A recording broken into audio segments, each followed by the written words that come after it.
chứ cần làm nhà là lâm này bữa ăn ngon lôi chứ nó nó quá thì nó yên yên cái tí vẫn đâu ya yo cái tí nó là giờ cứ yên nó cho đến lúa rồi đi nó cái bây giờ gì đi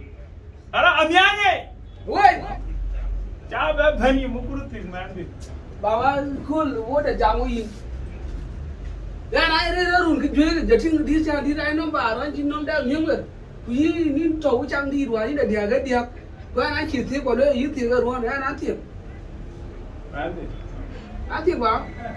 dùng bất tiag mà đi dùng có bất tiag anh thiệt anh nhìn ra chắc cái gì nhìn cái điệp anh chắc cái gì ये nhà ngay cái nhiều nhà ngay anh thấy cái điệp cũng đúng chắc gì anh thấy tiệt anh thấy nó chắc gì anh mà curu pulang aja ini nó về đi anh chắc cái gì cái nhìn cái điệp nó là tiếng anh rồi mày có mày cho biết là mày mệt cái tiền đi nó quên là tiền anh lấy quên quên là gì nè mẹ cái gì cháu quên nhà có bao cái phiếu cái phiếu là chết rồi quá cái này luôn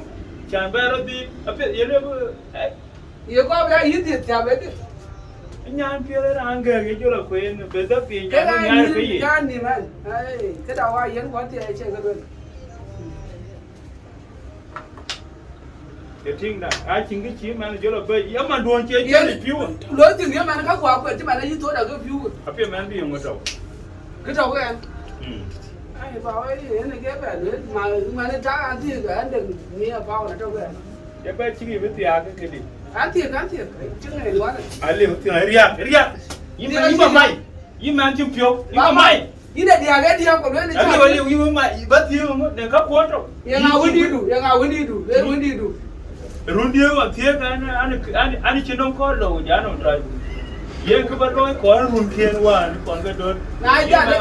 ada rumah tu anh chỉ chạy quá quá chỉ chạy một cái gì đó bạn mình chỉ cái gì đấy mà phải ai chơi cái nó còn đấy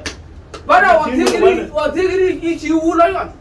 liệu tiếng này đi à nhí cái lời ai chơi nhí cái chắc cái đâu ai chắc là gái chiếu lấy luôn